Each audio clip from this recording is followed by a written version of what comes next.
Hi everybody, Cheryl coming to you from the Ladies Garden Home. Today I'm going to take you on a seedling tour and I'm going to show you what I do during the day to take care of my seedlings. So I hope you join me.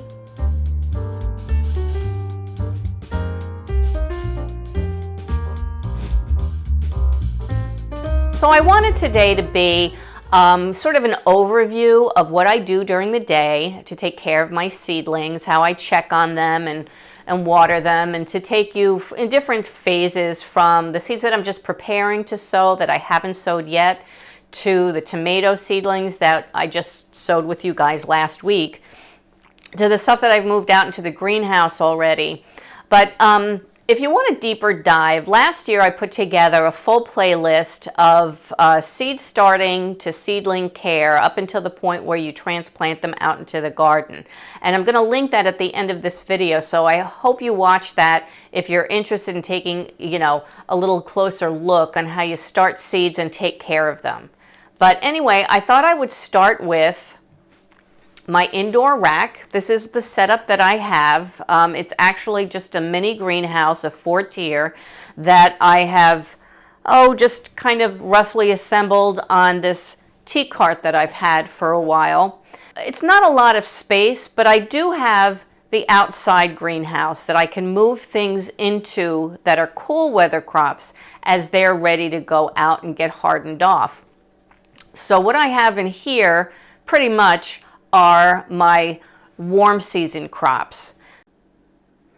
Down here I have my basil seedlings, and I also have some seeds that I started that haven't sprouted yet. Now I had transplanted from very small cells these basil seedlings, and they're very tiny still, and so I have Italian flat leaf, some sweet Thai, and some holy basil. But what I noticed is I had also sowed a bunch of cinnamon and lemon basil, and they never germinated. So what I did was I re-sowed them. Now these are supposed to germinate better on a heat mat, but it's warming up a little bit outside, and so it's not against a really cold window. And I'm hoping that it's not the seeds. Oh, there I have a little bit of germination. Look at that. That's the lemon basil. Oh, good. Since these are so small, I'm just going to give them a spray of water.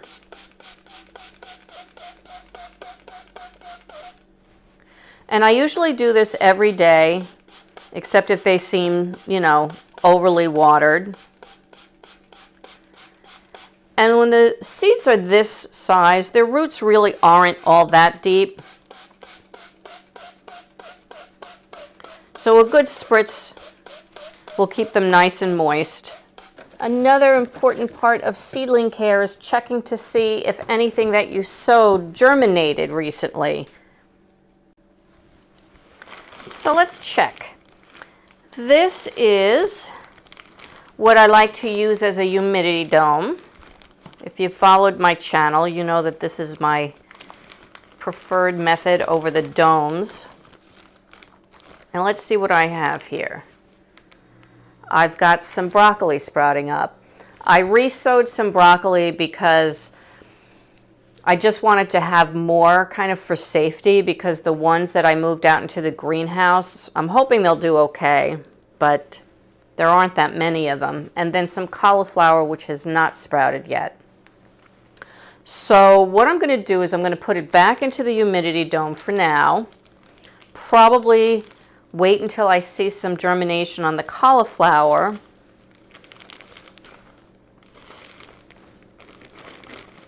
And then make sure that this tray goes under lights so that the yellow that you see on the broccoli right now, they'll green up. Here is some spinach, and I'm not seeing any germination yet. Now I do have spinach winter sowing outside, but again, this is more for backup, just in case anything happens. I guess this is my more traditional way of sowing, so I wanted to see maybe I'd get better results this way. I'm going to put this back and I'm going to put a light over it, and let me show you my lights. I know a lot of people spend a lot of money with overhead light systems, and it's very confusing and complicated, the number of lumens and that kind of thing. I just bought these from Amazon. They're under the counter or closet lights, and they provide enough light together with the south-facing window to do a very nice job on my seedlings. So I'm just going to put this, and because this is magnetic, it just sticks to the top of the rack like that. And I like to keep them pretty close to the lights, and I do that just by elevating them on some boxes depending on their height. Because this window gets so much sun in the morning, it's not until about 2 o'clock in the afternoon, 3 o'clock, that I come in and I supplement the light, because as you can see, it's not getting any direct light now. It's close to 5 o'clock, and this, you know, the sun moves, so it needs a little supplemental light. It's because this window gets so much sun in the morning, it's not until about 2 o'clock in the afternoon, 3 o'clock, that I come in and I supplement the light, because as you can see, it's not getting any direct light now. It's close to 5 o'clock, and this, you know, the sun moves, so it needs a little supplemental light. I like to keep the lights on for about 18 hours a day. It seems like it's a lot, especially considering plants outside are only experiencing 12 hours of light. Lights on all the time, because that's not good for them either. They need their rest, just like we humans do. When you watch my videos from last year, you'll notice that I had aluminum foil on this side. This year, I don't think that I needed it. I needed it last year because we had such a gray winter into spring. This year, although it's been super cold, it's been sunny. So I haven't thought that they've needed the extra sunlight. And if they did, I would just go ahead and do it. Like if I had a stretch of maybe a week of gray overcast skies, and I felt that they needed a little supplemental light, then I would go ahead and do it again. So another thing that I check regularly is how much water I need to do for the seedlings. Now, how do you know when something needs watering? The easiest way to figure it out is if this seems lighter than it should be, or at least much lighter than when you first sowed the seeds and that soil was very, very damp. You can touch the top of the soil as well, but that's not really going to give you a read for what's going on at the bottom. And you don't want to stick your finger in and start messing up the little tiny roots. I'm going to give this a water because I think this is a little bit light. These are my pepper seedlings. Depending on what I'm watering, if it's just one cell, I can use one of these restaurant takeout containers. Or if I need to do a bunch of them, I make sure that I have a tray that doesn't have any holes in it. And the reason I'm not using this tray is because I'm not sure. I think it does have holes in it, and that makes a mess. I use an organic liquid general purpose fertilizer. I like this AgroThrive brand because it doesn't smell fishy or funny. It kind of smells actually a little sweet, almost like chocolate. And seedlings, especially at this stage, really do not need a lot of fertilizer. In fact, these are just starting to sprout their true leaves. They still have their cotyledons, which are their baby leaves. It's the cotyledons that provide nutrition to the plant. But I'm going to just use a very diluted small amount of this liquid fertilizer. If you over fertilize, that's not good for the plant either. It's not even 2 ounces. I'm going to do about an ounce. That's about it.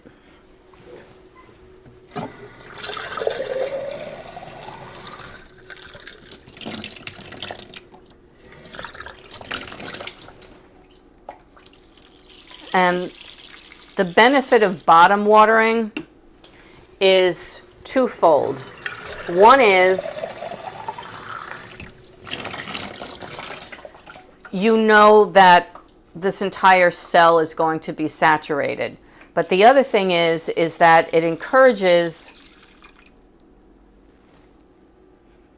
the roots to go down. By the time the top is saturated and moist, you know the entire cell has gotten water. And I don't leave it in more than 2 hours. If that was a really kind of a big cell.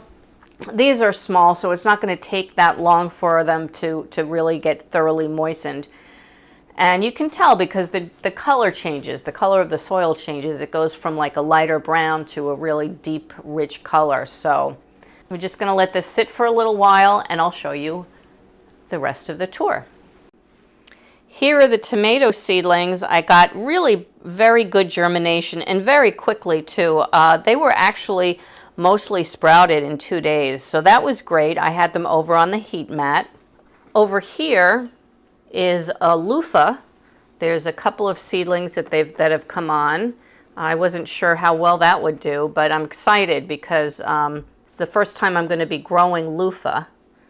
And here's hibiscus, and I have tried hibiscus in the past. It grew well for me, but then it didn't really have enough time for it to thoroughly flower and create those pods. So I'm hoping I've given it enough time this year. I started them on February 1st. Let's see how these guys are doing. This is the other cell that had the basil in it that really didn't do well.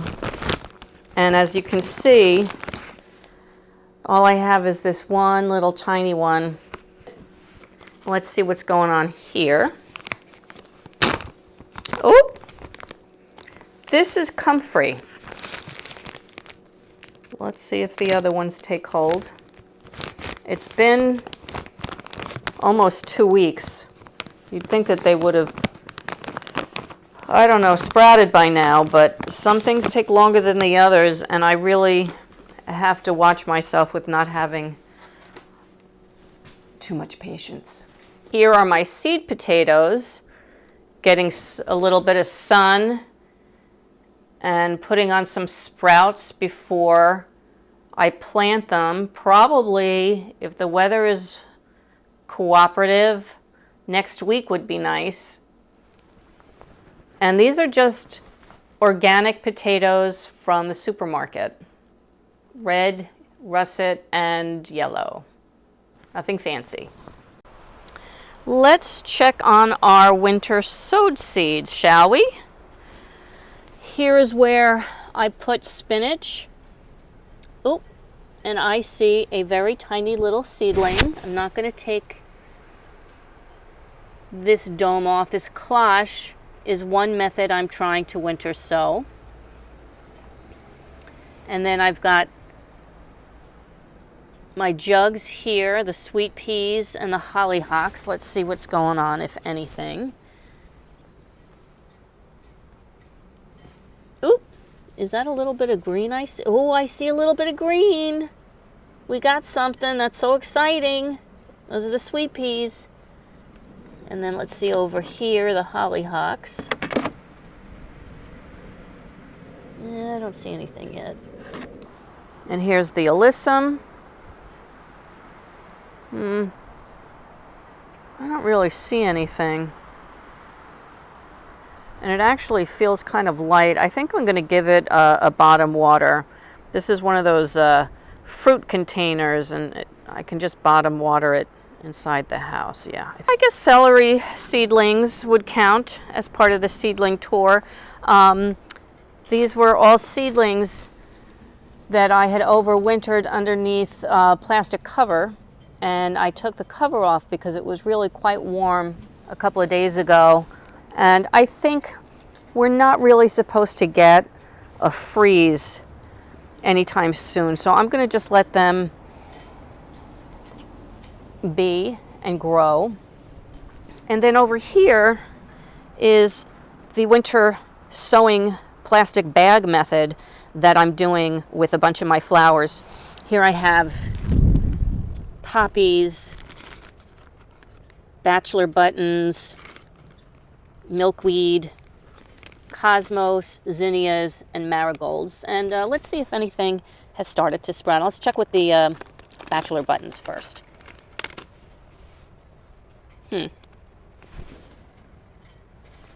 Oh, I see a tiny little thing.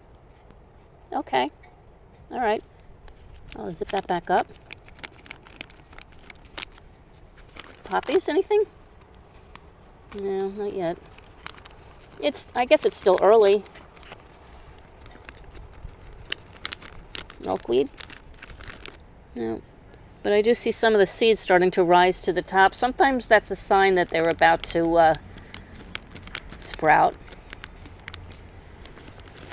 Oh, the cosmos, the zinnias, and the marigolds, I can pretty much tell you it's still way too cold out here for them. Ooh, it's so sunny, but it's not really warm at all. But anyway, back up here on the deck, let me show you what's going on in the greenhouse. Now I open this up to vent it every morning. It's important to do that, otherwise these can cook, even if it's, you know, in the 30s outside. If it's really sunny, and as you can see, the sun really hits them hard, especially towards the late afternoon, this can heat up. And I've actually recorded it being over 100 degrees in here sometimes, so it's really important that I vent this.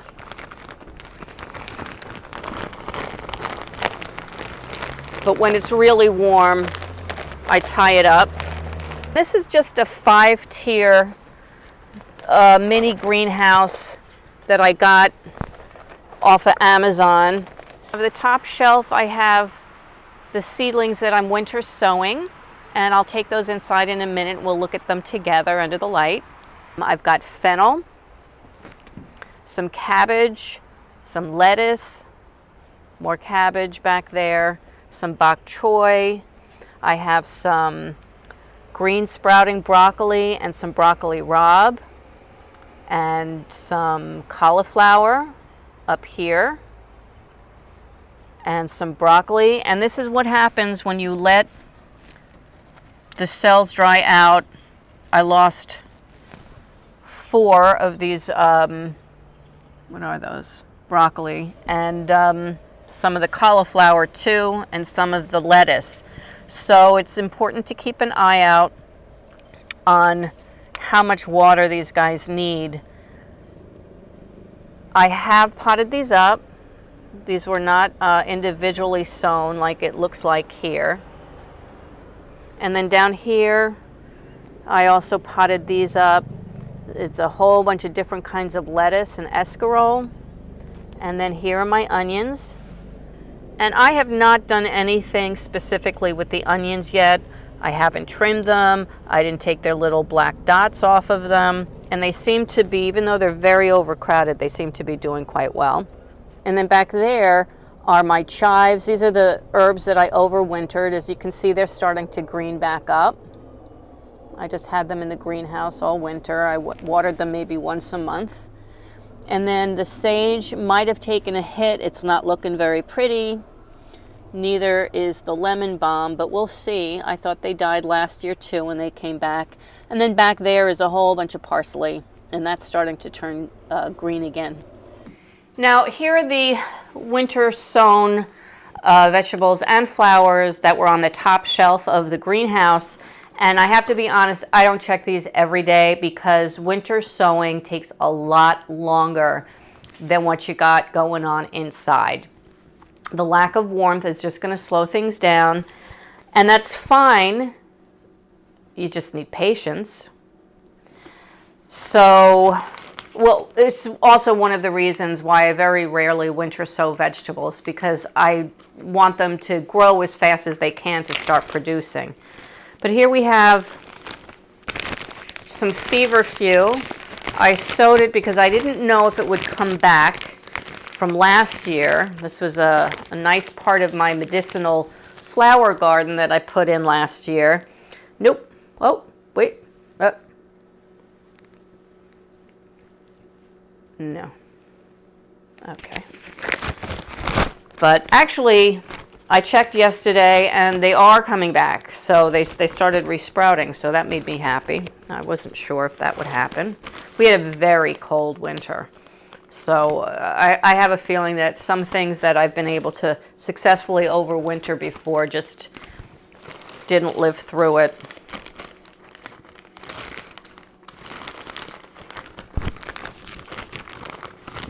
What do we got in here? This is actually quite warm, which is interesting from being in the greenhouse. But here we have, oh, we got a little bit of an arugula sprout. And these were collard greens that I sowed as well. Chamomile. Oh! Can you see that? Here we go. We've got a little tiny chamomile coming on. Very nice. This honestly self-seeds so easily in my garden. I probably didn't need to start it, but just to be sure, because I love having my chamomile, I started some more. And then, what do we have in here? Oh, the globe artichoke. So, I don't know. I put it outside because I didn't know. I know that it needs cold stratification because I put the seeds in the refrigerator for 2 weeks. Once that was done, I sowed them back on February 15th, about a month ago. It's been a month. I've sworn in other videos never to try growing artichokes again, and here I am. Here I am doing it anyway. Anyway, I really don't have much luck with artichokes. Okay. And then in here we have dill and cilantro. Cold weather loving herbs. Oops. Oh, well that was pretty wet. And nothing yet. I'm surprised. Okay, well, when they're ready, the whole point of winter sowing is when they're ready. So I guess they're just not ready. I don't think I'm going to check on them for a little while because this part's very frustrating. Another thing that I need to check, and I just did this 2 days ago, so we'll see if they're ready yet, I'm going to be sowing peas and fava beans outside in the greenhouse, but I wanted them to get a bit of a head start. So rather than soaking them overnight in water, what I decided to try this time was pre-sprouting. So the idea with this method is you take the seeds and you put them in a soaking paper towel.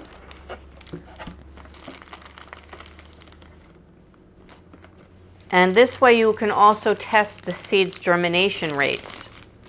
Oh, fell out of its paper towel. I might have to get it another paper towel. Oh boy. Okay. And as you can see, some of the peas have started to sprout. That's a little root shooter. So when these are ready to plant, I'm going to wait and see if I can get some more of these to show those little roots sprouting before I plant them. And then with the fava, that's the only sign of anything that I see. So we're going to have to wait a little while on these as well. But that's the idea. You pre-sprout them and then you plant them, and I'll show you how I'm going to plant them.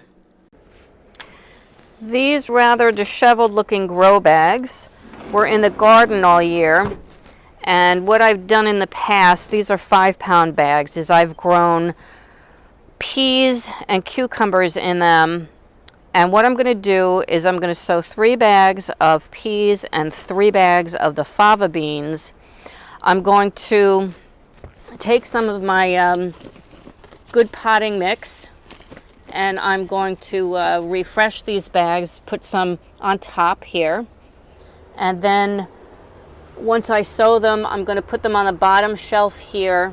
And the reason that I'm doing this is because notoriously I've had critters come and eat the heads off of the little plants. And I figure if I can get them tall enough to go out into the garden before they have to really climb, it'll give them a better head start. So that's why I'm doing it this way.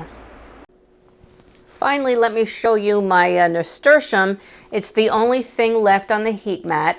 Once the tomatoes, or any actually of the plants that are on the heat mats, mostly sprout, I move them to the shelf because I don't want them on the heat, because that tends to stretch them. And in fact, I think that the reason my tomatoes stretched a little bit is because I left them on the heat mat maybe a day too long. But that's how quickly this can affect them. But anyway, in here I have my nasturtium, and because these LED lights are so cool, I can actually, when things sprout just a little bit before I get like a good amount of germination and move them to the shelf, I can give the ones that sprouted a little bit of light with these.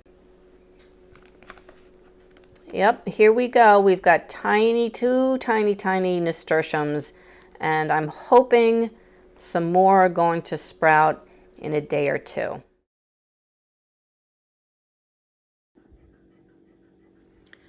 Here's the fan I've got. It's a pretty fancy fan that I got as a gift.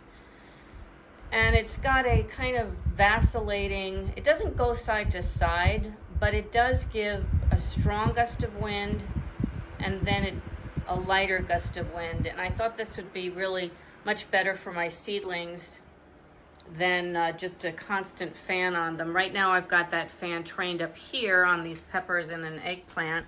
I didn't mention the stuff that I overwintered here inside the house. This is the fig tree, and it leafed out very early, and it's ready to go outside, only it's not the right temperature to do that. I think I need to next year put it in a place where it will remain dormant for a little bit longer. I just figured it would be a nice warm spot. And then I've got my rosemary. This I was overwintering in the greenhouse, and it got kind of dried out, and I got worried that I had killed it by not watering it enough. So I brought it inside the house, and it's starting to green up again, which is great. And then the citronella crazy plant here, that just has gone nuts this winter. It's a nice, healthy, big plant. Wish it kept mosquitoes away from me and not just away from itself. And then here's something funny.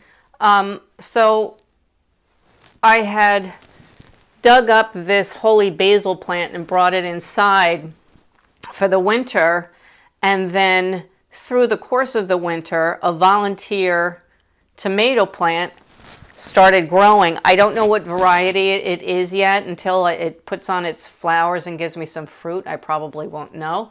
But yeah, that's looking pretty good. It's just getting taller and taller. Keep having to stake it up. And then this is the hydrangea plant that I had propagated from one of my mother's bushes last year. It's not looking healthy, but it's not dead yet.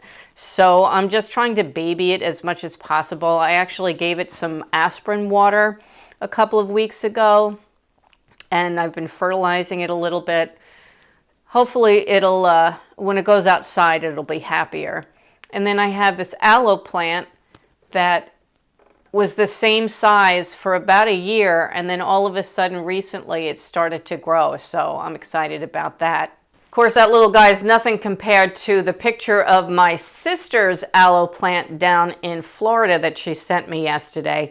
The thing is huge, and it's put on flowers. I'd never seen aloe flowers before. I'll show you a picture.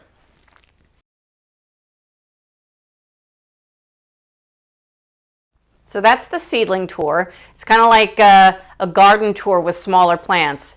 Anyway, it's really important at this stage to keep very sharp eyes on your plants to make sure that they thrive. And there's so many things that could cause them to overwatering, underwatering,